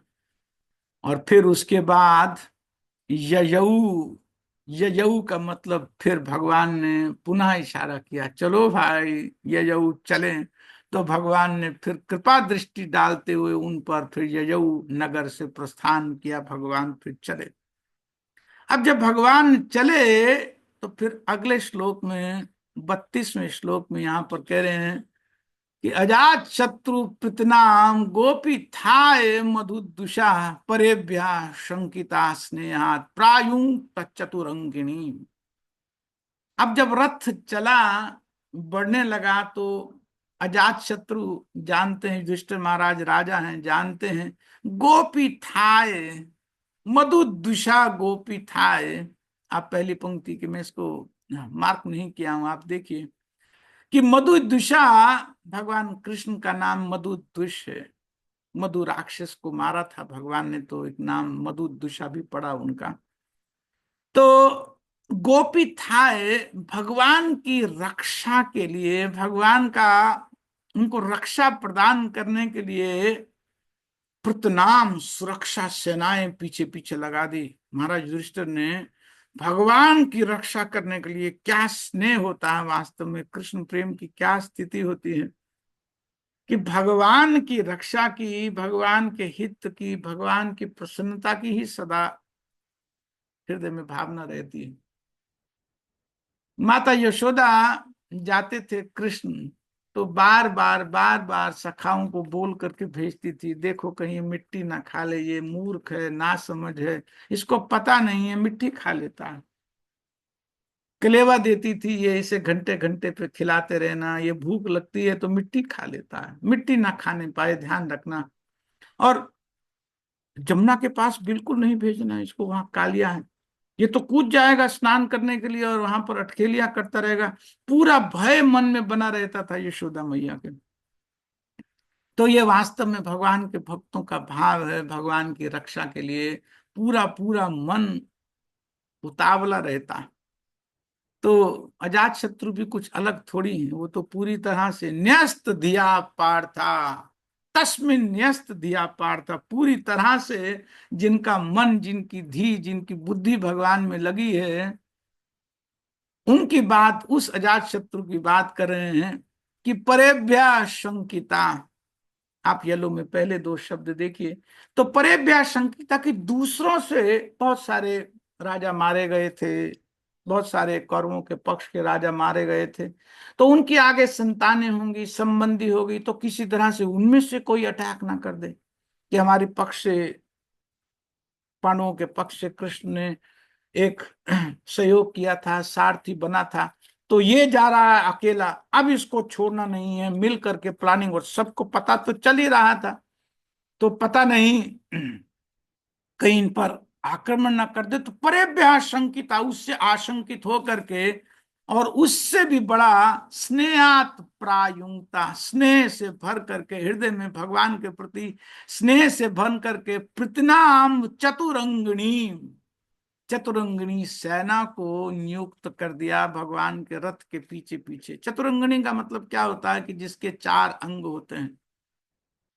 घोड़े रहते हैं, घोड़ों पर घुड़सवार सैनिक रहते हैं, रथ रहते हैं, हाथी पर सवार रहते हैं, कुछ पैदल। तो इसको जो चार प्रकार के, चार अंगों वाली जो सेना है, उसको चतुरंगिणी सेना बोलते हैं। तो भगवान ने एक चतुरंगिणी सेना नियुक्त कर दी, गोपी था है भगवान की रक्षा के लिए पीछे पीछे नियुक्त कर दी। दो भाव हैं, एक तो परेभ्या शंकिता, दूसरा स्नेहात प्रायुंगता, पूरी तरह से स्नेह से भरे हुए मन, और कहीं कोई आक्रमण ना कर दे, इस भाव से। और उसके बाद 33वां श्लोक तो बस हृदय ही छू रहा है, उसको भी ले लेते हैं आज। अब भगवान का रथ आगे आगे बढ़ रहा है, पीछे पीछे सेना जो नियुक्त की है, चतुरंगिनी सेना पीछे पीछे जा रही है। अथ दूरागतान शौरी कौरवान विहरातुरान सन्निवर्त्य दृढ़ स्निग्धान प्रायात् स्वनगरीं प्रियैः। अब रथ आगे आगे जा रहा है, भगवान का रथ आगे आगे जा रहा है, तो अथ दूरागतान कौरवान विरातुरान स्निग्धान। आप येलो में देखिए,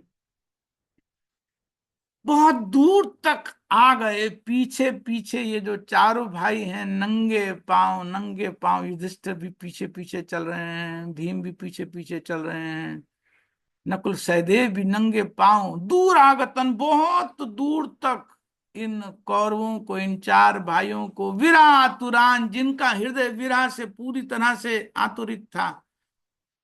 अरे कथम वीरम से, वो कैसे सहन कर पाते, पूरी तरह जिनका मन, जिनकी बुद्धि, मन आगे जा रहा है, रथ पर मन बैठा है, मन तो रथ पे जा रहा है, ये शरीर लेकर के क्या करते, पीछे पीछे शरीर भी स्वतः चलता जा रहा है, नंगे पांव चारों पीछे पीछे रथ के चलते जा रहे हैं। कोई प्रयोजन नहीं है, कोई पता नहीं क्यों कहाँ तक जाना है, क्या द्वारका तक ही पैदल चले जाना है, पीछे पीछे चलते चलते। तो शौरी सन्निवृत्त्या दृढ़म, शौरी ने देखा पीछे से, बहुत दूर तक आ गए थे, चारों बहुत दूर तक आ गए थे। पहले तो सबको नगर में देखते जा रहे थे तो भगवान की दृष्टि सामने ही थी, पूरा का पूरा राजपथ सभी तो खड़े थे, जनपथ पर राजपथ पर सब खड़े थे, सब खड़े थे।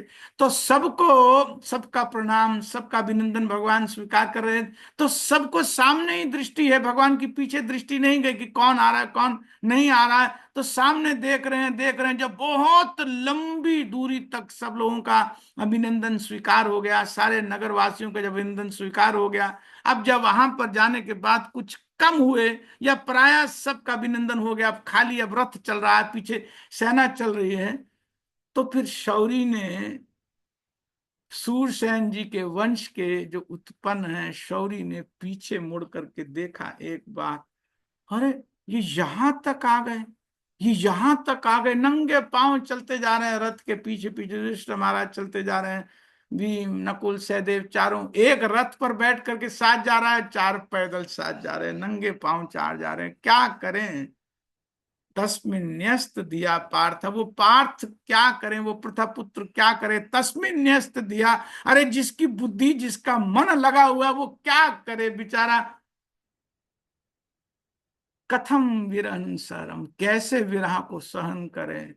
चलते जा रहे हैं, स्वाभाविक चलते जा रहे हैं, और स्निग्ध है मन पूरी तरह से, जिनके प्रेम में मन डूबा है, विरह से आतुर है, जो विरह तुरान दूर गतान, बहुत दूर तक आ गए।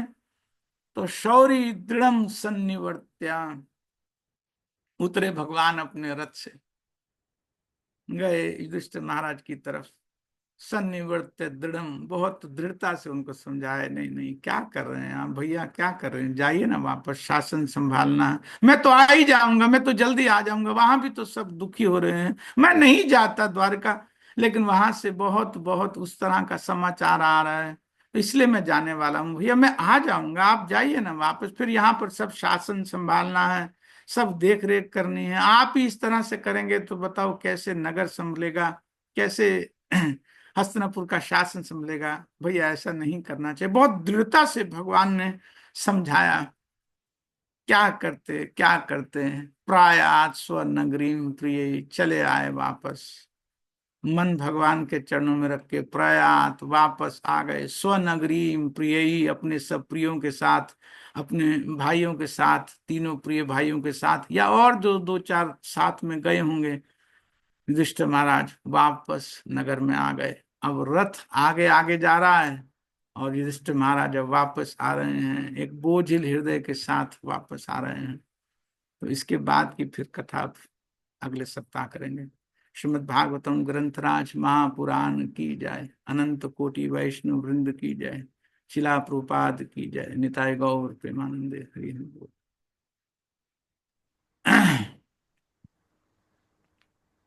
हरे कृष्ण प्रभु हरे जी, कृष्ण। धन्यवाद, प्रणाम। प्रभु जी, एक छोटा सा एक मन में प्रश्न आया कि जैसे आपने बताया कि इसमें प्रभु जी लिखा भी हुआ था कि सात्यकी जी के लिए कि सारथी, लेकिन हम लोगों ने प्रभु जी ऐसा सुना है कि उनके सारथी का नाम दारूक था। तो प्रभु जी ये थोड़ा सा। कोई अंतर नहीं है, दोनों एक ही व्यक्ति के दो नाम हैं। एक घर का नाम होता है, एक बाहर का नाम होता है ना, तो सात्विकी का नाम ही दारूक है, अच्छा। कोई अंतर नहीं। जी प्रभु, थैंक यू।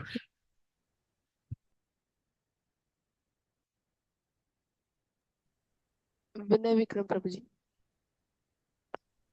हरे कृष्ण प्रभु जी, धन्यवाद प्रणाम। धन्यवाद।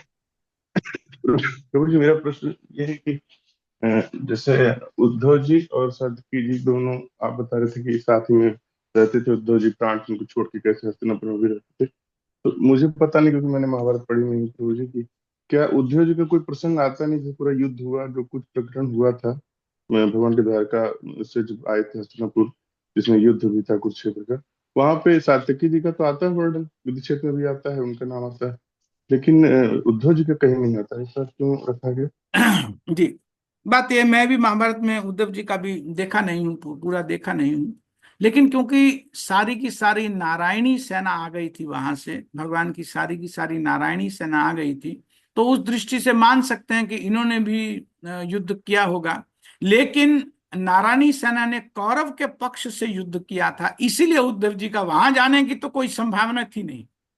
तो ये तो पक्का हो गया कि उनके पक्ष से तो उद्धव जी नहीं लड़े होंगे। अब यहां से लड़े थे कि नहीं लड़े थे, उसमें यह संभावना है कि दुर्योधन मांग करके ले आया था।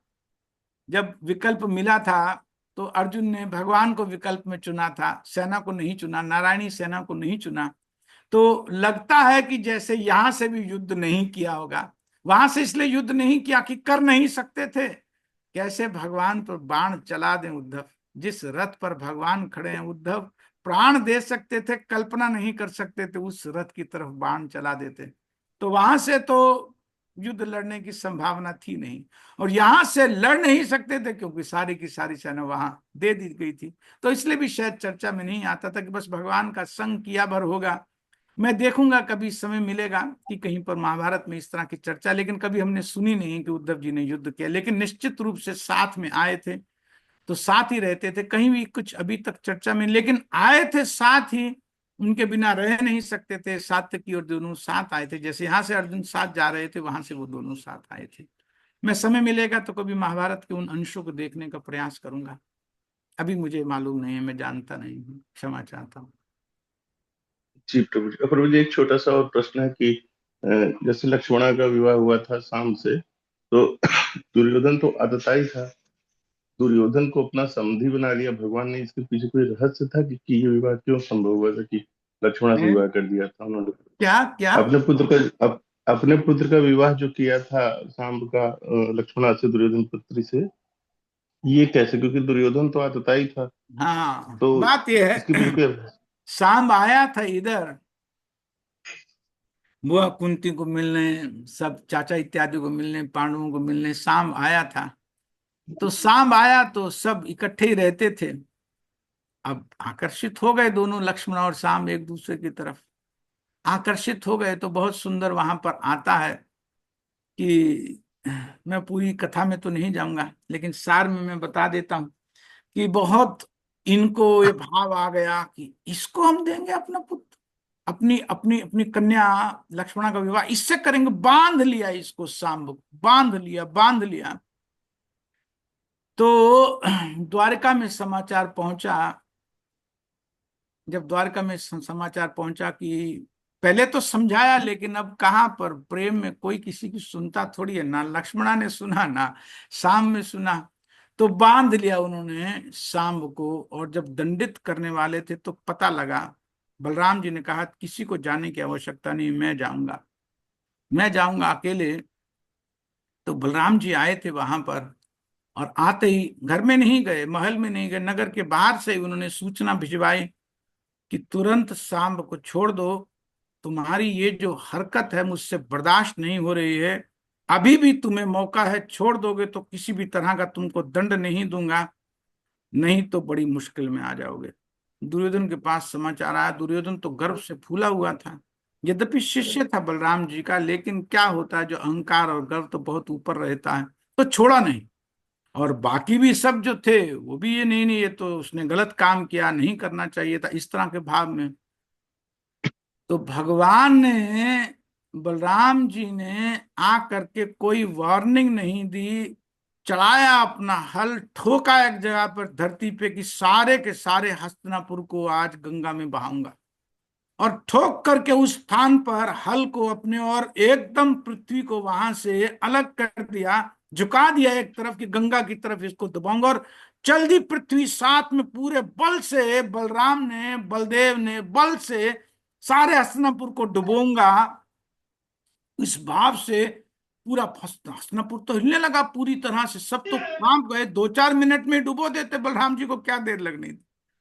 तब सब आए आए पांव में पड़े, सब फिर तरह से बहुत बहुत उपहार दिए। नहीं, ये तो इससे बढ़िया हमें दामाद कहाँ मिलने वाला है, हमारी तो मूर्खता है, हमारी तो बुद्धि पर ताला पड़ गया था। ये ऐसा ऐसा सुंदर वर तो बलराम जी हम स्वप्न में भी नहीं सोच सकते। ये हमें क्या हो गया, हमें क्या हो गया, आपके चरणों में गिरते हैं। आप बस अब बारात ले आइए, बस अब और कुछ काम नहीं है। लड़की को तो आपके यहाँ ही भेजना, इससे बढ़िया द्वारका जाएगी बेटी, इससे बड़ा सौभाग्य क्या होगा। पड़ गए उनके चरणों में सारे। तो इस तरह से विवाह हुआ। दुर्योधन थोड़ी करता था, ये तो डूब रही थी जब पूरी की पूरी हस्तिनापुर नगरी, तो क्या करता, मरता वो तो आज गंगा में जाने वाला था सारे के सारे। इसलिए फिर उसने विवाह निश्चित कर दिया। ठीक है प्रभु, इज इट फाइन? जी, थैंक यू प्रभु जी। हरे कृष्ण। हरे कृष्ण। ममता माता जी। हरे कृष्णा प्रभु जी, दंडवत प्रणाम। प्रणाम करिए। प्रभु जी, क्वेश्चन कोई नहीं है, लेकिन the way you describe things प्रभु जी, ऐसा लगता है आंखों के आगे पूरी मूवी चल रही हो, तो बिल्कुल ऐसे अंदर छप रही हो जैसे। इट इज सो ब्यूटीफुल प्रभु जी। थैंक यू सो मच प्रभु जी, थैंक यू सो मच। धन्यवाद। Thank Hare you Krishna, Hare Hare Krishna. कृष्ण। माता हरे जी। कृष्णा प्रभु जी, प्रणाम प्रभु जी। प्रभु जी, यही जो आप अभी बता रहे थे उसी के कंटिन्यूएशन में है कि कृष्णा बुक में लिखा हुआ है कि कुरुओं ने इसलिए विरोध किया था क्योंकि लक्ष्मणा स्वयं नहीं चाहती थी और सांब ने उनको किडनैप कर लिया था। इस वजह से विदुर जी, अर्जुन जी, ये अर्जुन और विदुर भी इनफैक्ट इस चीज को बहुत अप्रिशिएट नहीं कर रहे थे, उसको गलत बोल रहे थे कि ये गलत किया है, और इस वजह ऐसा से ही होगा उन्होंने माता जी, ऐसे ही होगा। मैं तो एक भाव में बोल दिया कि शाम का उन्होंने पूछा था कि विवाह क्यों हो गया, तो मैं तो भाव में बोल दिया कि आया था, उसको पसंद आ गई। अब जो भी स्थिति रही मैं तो भूल गया वो कथा 10वें स्कंद में, आपने ठीक ऐसे ही स्मरण किया, वैसे ही होगा। लेकिन भाव था कि वो जबरदस्ती वाला विवाह था और डर के किए हुए विवाह था। मतलब जी बलराम जी ने जब डुबोना चाहा, सार में मैं ये बताना चाहता कि वो डर में किया हुआ विवाह था।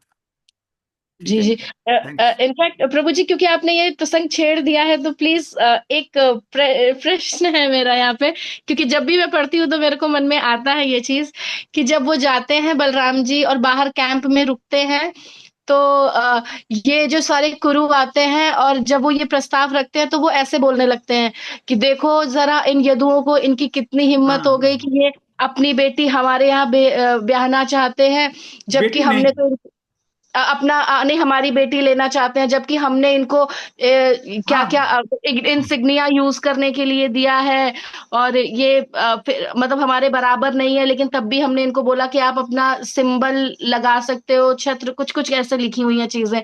तो मैं ये सोच रही थी कि जो पांडव है वो तो भगवान के भक्त हैं, और जो दुर्योधन था वो भी बलराम जी का शिष्य था, तो बलराम जी के खिलाफ ऐसे कैसे इतना ये लोग बोल रहे हैं? बात ये है इधर से अगर हम देखें, अगर कौरवों के पक्ष में देखें तो अहंकार बोल रहा था, और उधर से अगर हम बात करें तो बलराम जी को तो सहन नहीं हो रहा था। बलराम जी तो अपने भाव में थे, वो तो आज डुबोएंगे सबको। तो दोनों तरफ अलग अलग तरह के काम चल रहा था, एक तरफ तो बहिरंगा शक्ति काम कर रही है, एक तरफ अंतरंगा शक्ति काम कर रही थी। तो इस तरह से ये वार्तालाप हुई है। ठीक है। यस। अच्छा, यस, ठीक है। हरे कृष्णा जी। नीता माता जी। हरे कृष्णा प्रभु जी, दंडवत प्रणाम। धन्यवाद प्रणाम करिए। हरे कृष्ण। मुझे आज का लेक्चर बहुत अच्छा था, लेकिन मेरा प्रश्न थोड़ा दूसरे टॉपिक से है। मुझे थोड़ी जानकारी चाहिए थी। ये उत्तम अधिकारी और आपकी जो आवाज बीच में मध्यम ब्रेक हो रही अधिकारी। है। हरे कृष्णा प्रभु जी। हाँ, मैं पूरी अभी आ सुन रही है नहीं पा आवाज? रहा। हरे कृष्णा हाँ बेटर है। हाँ अभी जी। बेटर है मतलब। प्रभु जी, मेरा थोड़ा सा सवाल अलग, मुझे थोड़ा सा जानकारी चाहिए थी ऐसी। जो मध्यम अधिकारी होते हैं और उत्तम अधिकारी, इन दोनों में बेसिक डिफरेंस क्या है? अच्छा, यद्यपि आज की क्लास से नहीं है, मैं फिर भी 2 मिनट में बता जी देता हूँ। जी प्रभु जी, जो मुझे पता मध्यम है। अधिकारी है वो 4 तरह के लोगों में भेद करता है। ईश्वरा तदधीनेषु बालेषु दुष्यत्सु यद प्रेम मैत्री कृपोपेक्षा या करोति सा मध्यमा। कि वो भगवान से तो प्रेम करता है, भगवान की पूजा करता है, आराधना करता है। और जो भगवान के जन है तदधीनेषु, जो भक्त हैं, मैत्री करता है, उनसे फ्रेंडशिप करता है, उनसे सखा भाव में रहता है, करता है, उनका संग करता है। और कृपा करता है किन पे? जो बालेशु हैं, जो बिल्कुल इनोसेंट लोग हैं, उनको प्रचार करता है, भगवान के विषय में बताता है, उनको भगवान की तरफ मोड़ता है, उन पर कृपा मर्सी करता है। और जो दुष्ट लोग हैं, जो अनुसूया रखते हैं, ईर्ष्या करते हैं, एनवी करते हैं, या भगवान के जो साकार रूप में विश्वास नहीं करते हैं, उपेक्षा, उनकी उपेक्षा करता है। माने वो डिस्क्रिमिनेशन करना जानता है, वो विवेक बुद्धि से लोगों को अलग अलग करके उनके भाव के अनुसार उनके साथ रेसिप्रोकेट करता है। ये तो मध्यम अधिकारी का लक्षण है, माने वो पूरी तरह से ज्ञान से युक्त होता है, इसलिए विश्लेषण कर पाता है किसके साथ कैसे डील करना है। लेकिन जो उत्तम हो जाता है वो मध्यम के लेवल से ऊपर उठ जाता है, वो तो सब जगह पर भगवान का ही दर्शन करता है, उसके लिए सब मित्र हैं, उसके लिए कोई बैरी नहीं है, कोई शत्रु नहीं है, सभी भगवान के हैं। क्यों कि स्थावर जंगम देखे ना देखे तार मूर्ति, सर्वत्र होए निज इष्ट देव स्फूर्ति। उसको सब जगह पर तो अपने भगवान ही आत्मा परमात्मा स्वरूप से, अपने भगवान ही परमात्मा स्वरूप से हर जगह दर्शन होता है और उन्हें कुछ दिखता ही नहीं। तो मध्यम अधिकारी का जो स्तर है और उत्तम अधिकारी स्तर में बहुत अंतर होता है। वो जो उत्तम अधिकारी है वो तो अपनी स्थिति बिल्कुल चिन्मय मान करके, चिन्मय ही रह करके, चिन्मय भाव से इस भौतिक जगत को देखता है। लेकिन जो मध्यम अधिकारी है, क्योंकि उसको प्रचार करना और प्रचार करने के लिए तो विवेक चाहिए, इसलिए वो मध्यम अधिकारी के स्तर पर रह करके डिस्क्रिमिनेट करता है। इसलिए कहा जाता है कि अगर कोई उत्तम अधिकारी भी है और उसको प्रचार करने के लिए मध्यम अधिकारी के स्तर पर आना पड़ता है, उसको डिस्क्रिमिनेट करना पड़ता है। उत्तम अधिकारी के स्तर से रह करके उत्तम अधिकारी बने रह करके प्रचार करना उतना सरल नहीं होता। और ठीक से अगर प्रचार करना है तो मध्यम अधिकारी वास्तव में सबसे उचित पात्र होता है, उपयुक्त पात्र होता है भगवान का प्रचार करने के लिए। तो ये कुछ मूल अंतर है, और भी कुछ अंतर है, लेकिन भाव में इतने अंतर से आपको स्पष्ट समझ में आ जाएगा। ठीक है जी प्रभु जी, जी प्रभु, थैंक यू प्रभु जी। हरे कृष्णा। हरे कृष्ण। समर्थ से थे प्रभु जी। हरे कृष्ण। दंडवत प्रभु जी। हरे कृष्ण। हाँ जी। तो ये जैसे भागवतम के बारे में हम सुनते हैं कि श्रवण मात्र से भागवतम में आपका भगवान के प्रति स्नेह उत्पन्न हो जाता है। और जो एक पढ़ने का भी बोला कि भागवतम पढ़नी भी चाहिए हमें। जब पर जैसे आप डिस्क्राइब करते हैं एक स्टोरी जैसे डिस्क्राइब करते हैं कि भगवान का कैसे रिलेशन भक्तों के साथ कैसे आदान प्रदान किया। बट जब हम पढ़ते हैं तो हम ये चीजें एक नोवेल की तरह पढ़ते हैं। तो इसको क्योंकि मैंने ये भी सुना है कि भागवतम का उद्देश्य मेन है कि भगवान का क्या सोचते हैं भक्तों के बारे में और भक्त क्या सोचते हैं भगवान के बारे में। तो उद्देश्य यही है, यही निकालना चाहिए। पर उसको प्रभु जी कैसे पढ़े कि उससे वो चीज हम सोच पाए, कैसे उसको इम्प्रूव करें। बार बार ग्रंथ को पढ़ना चाहिए, और पढ़ने के लिए नहीं पढ़ना चाहिए, उन शब्दों पर रुकना चाहिए। जैसे मान लीजिए आप तात्पर्य पढ़ रहे हैं, अनुवाद पढ़ रहे हैं, तो शब्दार्थ में एक एक शब्द पर, शब्द वही लिखा, अर्थ भी वही लिखा है। श्लोक पढ़ें, शब्दार्थ पढ़ते हुए एक एक शब्द का अर्थ पकड़ें, समझें। और अनुवाद के एक एक शब्द को गहराई से भागना नहीं होता है। श्रीमद् भागवत में एक बात ध्यान रखना है कि ये अमृत है, अमृत में डूबे हैं, आगे जा करके क्या करेंगे, पहले यहाँ वाला तो पी लेना, पहले अच्छे से इसको पी लें। एक एक शब्द में प्रभुपाद जी ने अमृत बिखेरा हुआ है, उसको पीना चाहिए, खूब अपनी प्यास मिटानी चाहिए। तो जब इस तरह से प्रोसेस में चलते हैं तो धीरे धीरे धीरे धीरे अपने आप ही कुछ ना कुछ भाव हृदय में प्रकट होते हैं। फिर हमारे आचार्यों ने कुछ लिखा है, उन टीकाओं को मिला करके देखना चाहिए कि आचार्य क्या इस पर विचार कर रहे हैं, वो क्या सोच रहे हैं, वो ऐसा कैसे सोच रहे हैं। तो भागना नहीं है, बहुत आराम से तसल्ली से उस श्लोक के एक एक शब्द को पिरोते हुए पीते हुए आगे बढ़ना चाहिए। तो फिर धीरे धीरे भगवान की कृपा से जो अपेक्षित है वो अपने आप होने लगता है। उसके लिए बहुत प्रयास की आवश्यकता नहीं होती है, वो उसी तरह का एक स्वभाव सा बन जाता है। ठीक है, इज इट फाइन? जी प्रभु। Yes, thank you। Hare Samarth Krishna. से प्रभु जी। हरे कृष्णा प्रभु जी, दंडवत प्रणाम। धन्यवाद। ये जो अभी संदर्भ आया था कि धुंधगी तो राही बज रही थी और वैदिक स्रोतों से महाभगवान का यशोगान किया जा रहा था, लेकिन वो जो स्त्रियां बोल रही थी वो इन सबसे प्रमुख था। तो प्रभु जी यहाँ पे ये भी आया कि वो राजमहल की स्त्रियां थी और पुरुषों से तो संबंध उनका होता नहीं था, मिलती नहीं थी वो। लेकिन प्रभु जो यशोगान ये भगवान का कर रही है कि हे देवी यही सत्य है, तो प्रभु उन्होंने किसी वैदिक स्रोत से तो सुना होगा। तो वो वैदिक स्रोत क्या थे जिनके कारण वो इतनी डीप बोल पाई भगवान के बारे में प्रभु? बात यह है प्रभु, जैसे भक्तों के परिवार में जो बच्चे हैं, मैं एक उदाहरण से इसको लेता हूं। हम लोग पहले विदेश में थे, तो मेरा बेटा छोटा था, शायद दूसरी तीसरी में पढ़ता होगा। तो मैं सुबह उठ करके जब मंगला आरती करता था, जब भगवान को उठाता था, तो मान लो 4:30 बजे मंगला आरती करते, तो 4 बजे जब उठाने का सब प्रोग्राम शुरू किया, तो मैं खूब चैतन्य चरितामृतम से खूब खूब प्यार याद थे गाया करता था। और ये सोया होता था, छोटा सा था, 5-6 साल का होगा, बहुत बड़ा नहीं था, 5 साल का होगा।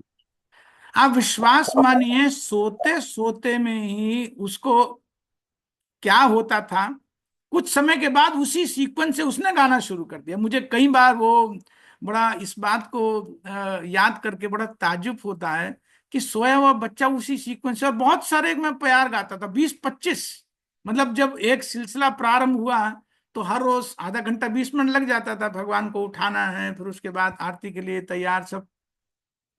तो जो हो रहा होता है वातावरण में, उसका प्रभाव हर एक सदस्य पे पड़ता है, ये मैं भाव व्यक्त करना चाहता हूँ।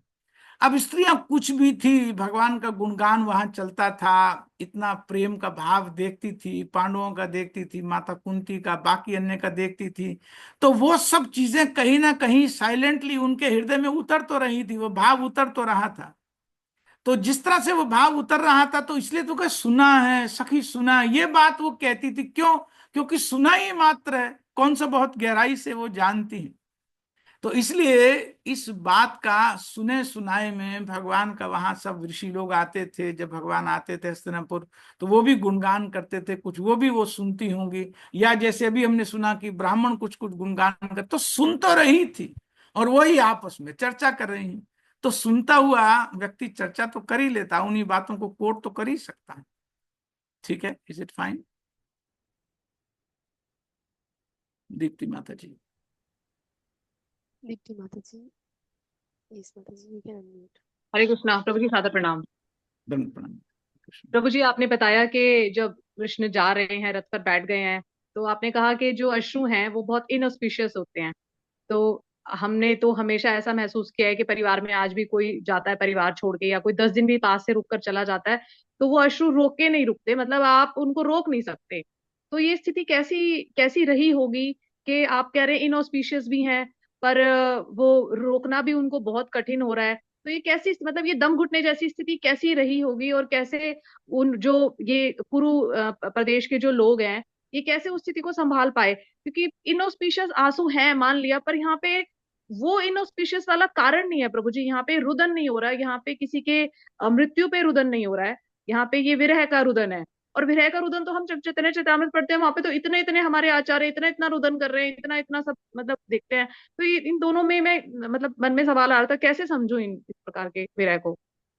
देखिए, एक बात तो ये समझ लेना चाहिए कि उन्होंने विमुयंता शब्द कहा था कि बेहोश जैसे हो रहे थे। बेहोश का मतलब क्या हो रहा है कि अब चेतना जैसे अब सिमट नहीं रही थी, क्योंकि चेतना में नॉर्मल अपने को रखते तो आंसू निकलते ही निकलते, और आंसू निकलने नहीं देने हैं, क्योंकि ये अमंगल है।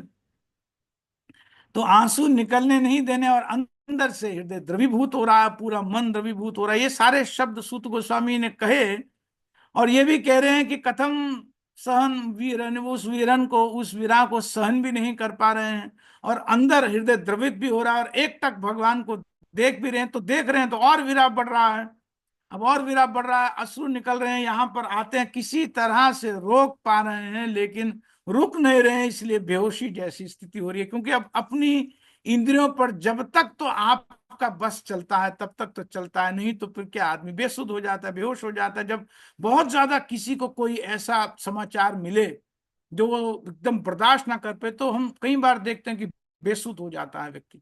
तो वही, लेकिन उधर आपने चैतन्य चरितामृतम की बात कही, वहां पर भक्तों का बहुत बहुत वो अलग स्थिति है माता जी।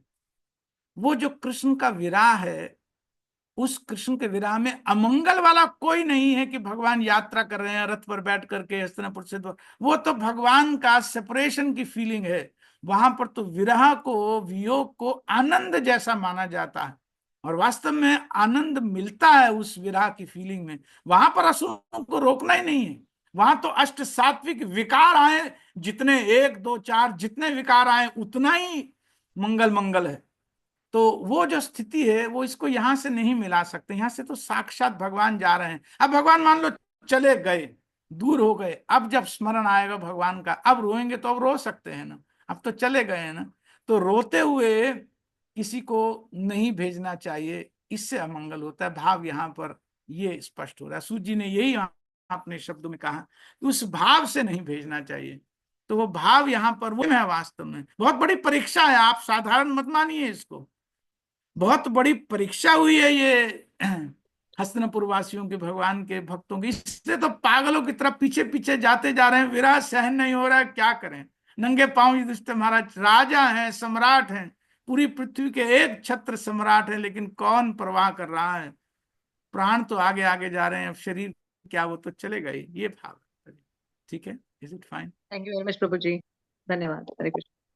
धन्यवाद। श्रीमद् भागवतम ग्रंथराज महापुराण की जय, अनंत कोटि वैष्णव वृंद की जय, शिला प्रभुपाद की जय, निताय गौर प्रेमानंदे हरि हरि बोल। बहुत बहुत धन्यवाद है नेहा माता जी आपका भी, आपने बहुत प्रभु जी सुंदर। आपका धन्यवाद है, बहुत हरे सुंदर कृष्ण। कथा रही। Thank you so much, thank you, always thank it is nectarean. Thank you so much you, प्रभु जी, थैंक यू माता जी। आपकी सदा जय हो।